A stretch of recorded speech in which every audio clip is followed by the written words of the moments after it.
pourquoi écrire un roman que l'IA pourrait écrire en une semaine? Partant de cette idée-là, je me suis dit, mais il faut que je sache ce que l'IA est capable de faire pour ne pas faire la même chose.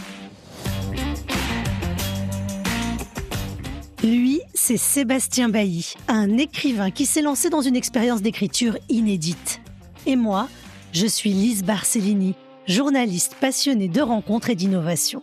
Vous vous interrogez sur l'impact de l'intelligence artificielle sur votre processus créatif au travail. Vous êtes au bon endroit. Vous écoutez, il y a encore du taf.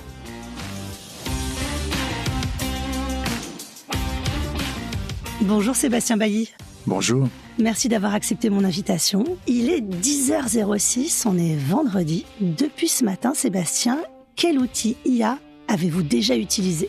Tous les matins à 7h, je reçois un mail de ChatGPT qui me sélectionne 5 articles sur l'IA et l'écriture. Si vous êtes invité à mon micro aujourd'hui, c'est justement parce que vous êtes écrivain, auteur, et en ce moment, vous avez choisi d'écrire un roman avec l'intelligence artificielle. Comment cette idée vous est-elle venue ? Je crois qu'elle a toujours été là. C'est-à-dire que mon premier générateur de texte avec l'informatique, j'avais 16 ans. Comme je vais en avoir 58 là, c'était en 1984.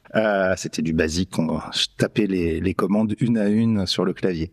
Donc j'ai toujours aimé ça m'a toujours intéressé, j'ai toujours écrit.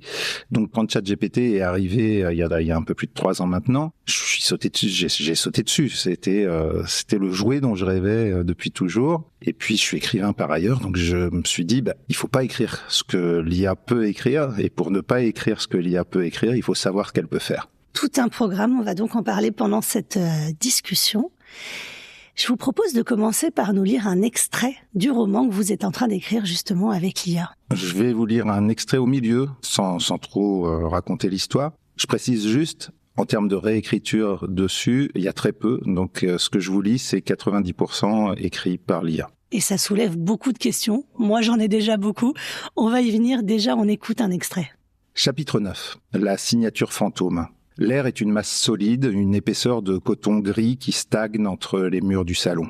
La chaleur, cette fièvre sèche expulsée par le souffle continu des ventilateurs, ne se contente pas de monter.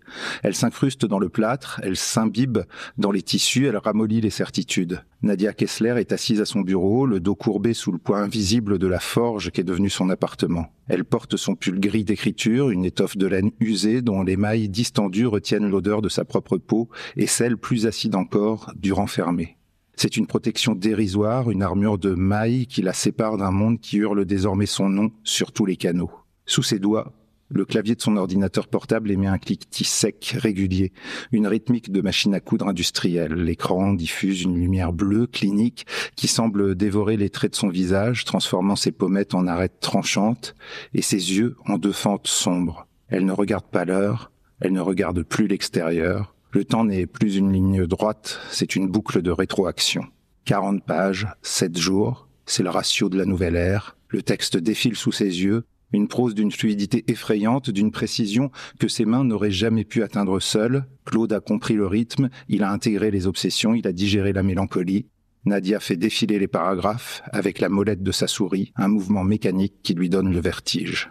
Merci pour cette lecture. En plus d'être auteur, vous êtes aussi conteur, Sébastien Bailly. 90% de cet extrait a été écrit par l'IA, avec l'IA, comment vous diriez ? Il est possible même que je sois pas du tout intervenu sur ces phrases. C'est-à-dire que je lui ai demandé de générer un texte et sur l'ensemble du roman, donc environ 200 pages, je considère qu'au moins 90%, j'ai pas retouché. Vous n'avez pas retouché, ça veut pas dire que vous n'avez rien fait. Non, parce que si vous essayez d'écrire ce texte-là avec l'IA comme ça en 2 temps 3 mouvements, c'est pas si simple. Il y a tout un processus créatif, d'ailleurs que vous documentez. Vous avez un site internet qui documente les étapes de ce processus d'écriture. Quand est-ce que vous avez commencé à écrire ce roman ? J'ai dû commencer fin novembre. Novembre 2025 ? 2025. J'ai beaucoup tâtonné pendant 3-4 semaines, ce qui est peu à l'échelle d'un roman. J'ai trouvé une solution et j'ai dû l'écrire en moins d'1 semaine. 3-4 semaines de tâtonnement, ça veut dire quoi ?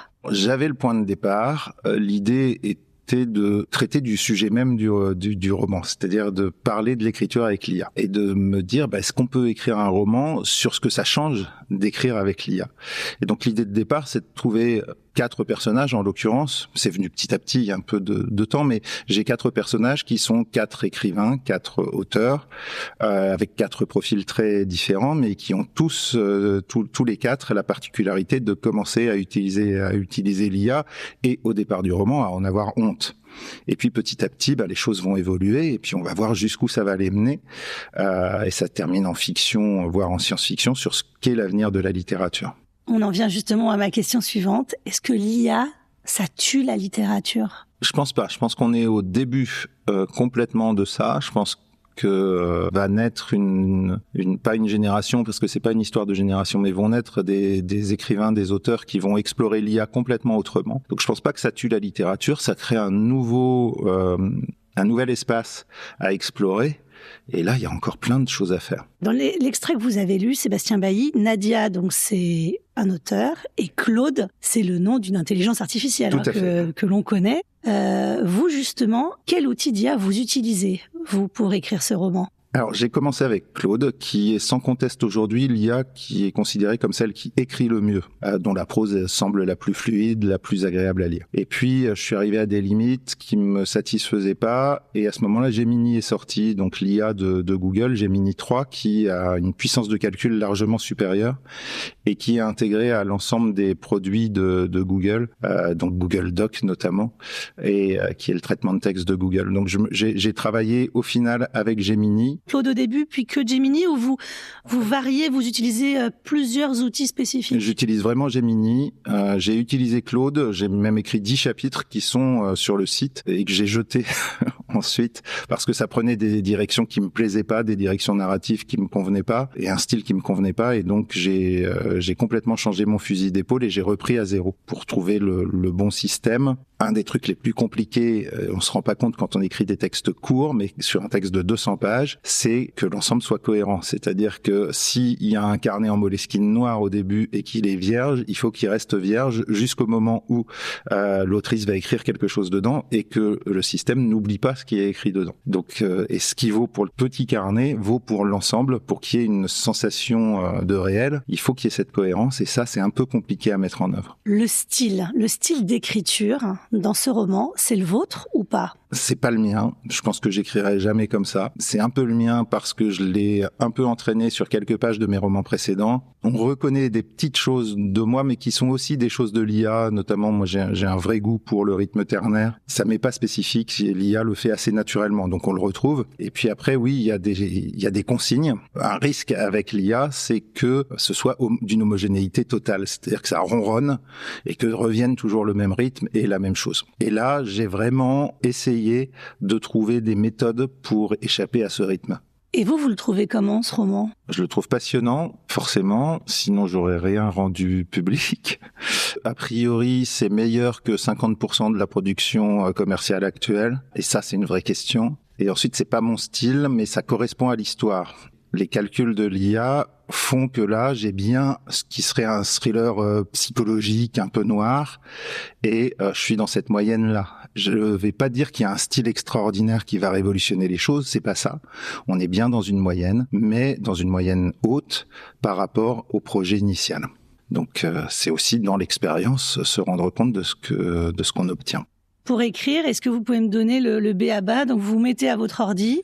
Et quelles sont les trois étapes pour que Gemini écrive un chapitre ? J'ai des documents de référence qui servent de base de documentation à l'IA. Dans ces documents de référence, j'ai un document général qui fixe le style et les grandes étapes du plan. Et puis j'ai un document plus particulier qui est une sorte de base de données, mais c'est un document texte sur lequel pour chaque objet, chaque lieu, chaque élément, je tiens une sorte de fiche à jour. Et ça, l'IA peut s'y référer. Donc, si je reprends l'exemple du carnet de Moleskine, c'est une entrée dans la base de données. Et à chaque fois que l'IA va chercher le carnet Moleskine, à chaque fois, il retourne normalement.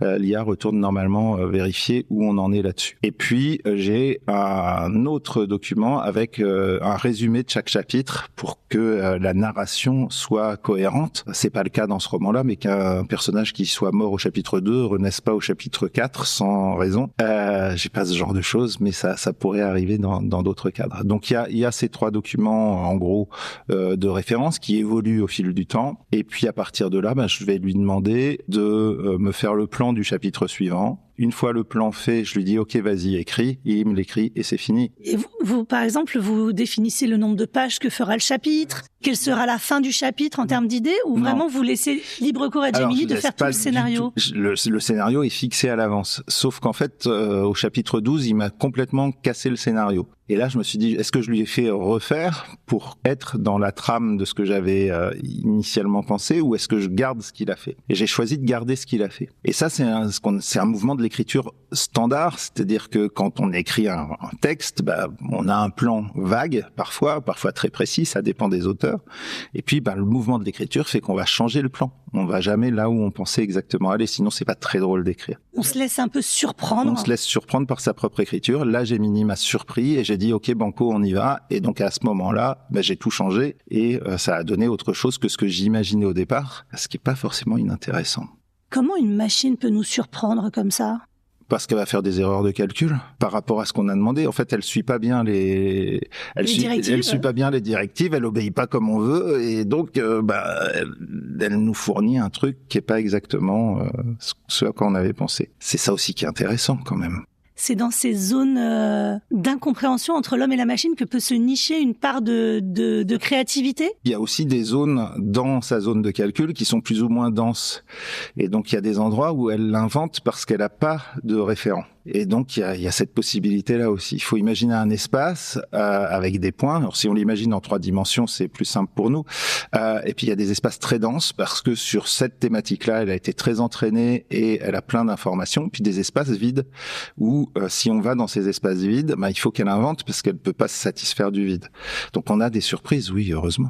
Est-ce que vous êtes autant auteur de ce roman généré avec de l'IA que auteur de vos précédents romans ? En tout cas, c'est moi qui l'ai fait. Et je pense sincèrement que personne d'autre aurait fait exactement la même chose. Parce qu'il y a les réglages de départ, la relecture finale, et qu'à un moment, j'accepte ou j'accepte pas ce que me donne l'IA. Donc, je suis responsable de ce qui est écrit. Est-ce que je suis l'auteur ? En tout cas, s'il y a quelqu'un qui doit en assumer la réalité, c'est bien moi. Donc, j'ai tendance à dire oui, mais je dirai jamais que je l'ai écrit tout seul. Je ferai jamais semblant de ne pas avoir utilisé l'IA.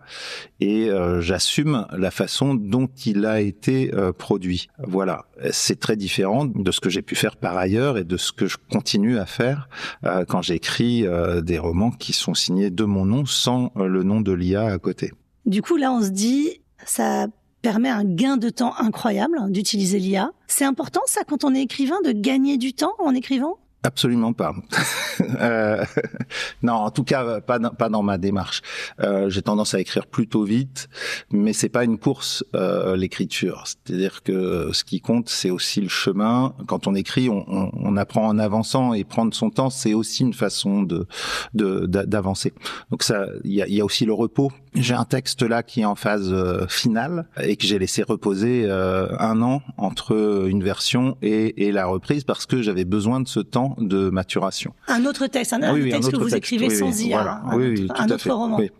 Donc le temps n'est pas un sujet. Alors par contre, commercialement, savoir qu'on peut sortir un roman en 8 jours une fois que la machine est réglée, ça devient un enjeu pas forcément inintéressant pour certains. Et le plaisir dans tout ça ? Quand on écrit avec l'IA, est-ce que le plaisir est le même ? J'ai pris du plaisir là, parce qu'il y avait le plaisir de la découverte, parce que je faisais un truc que j'avais pas vu ailleurs, parce que ça m'amusait beaucoup. J'ai pas décidé de me mettre à écrire qu'avec l'IA et d'abandonner mon travail personnel, loin de là. Voilà, je l'ai fait une fois, j'ai vu comment ça marche, je suis très content. D'autres le referont, mais le côté mécanique m'intéresse pas tellement. Quand j'écris, j'essaye de faire des choses que j'ai jamais faites avant à chaque fois. Donc, je pense pas que je reviendrai à l'IA de sitôt. Comment est-ce que c'est reçu quand vous dites autour de vous, quand vous écrivez sur les réseaux que vous avez écrit un roman avec l'IA ? Quelles sont les réactions, les étonnements ? Il y a vraiment une vision assez négative. C'est tricher d'utiliser l'IA par rapport aux pauvres écrivains qui transpirent sur leurs feuilles nuit et jour. Il y a de la peur.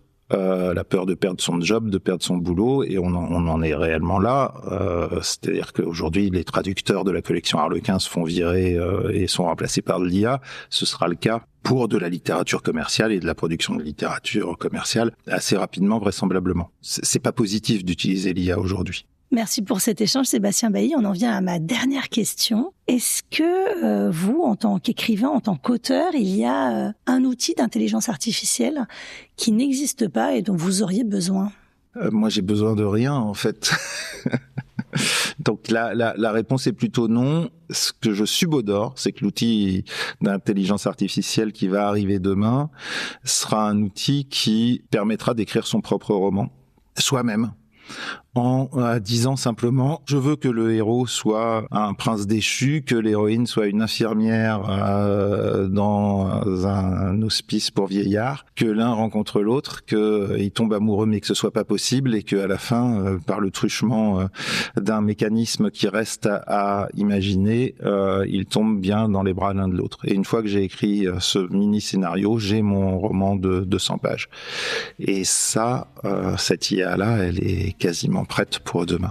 Et surtout, j'en ai pas besoin du tout. Donc, pour ne pas être remplacé par l'IA, faisons ce qu'elle ne sait pas faire. Ce sera le mot de la fin. Merci beaucoup, Sébastien Bailly. Merci. Merci d'avoir accepté mon invitation. J'espère que cet épisode vous a donné envie d'en savoir plus.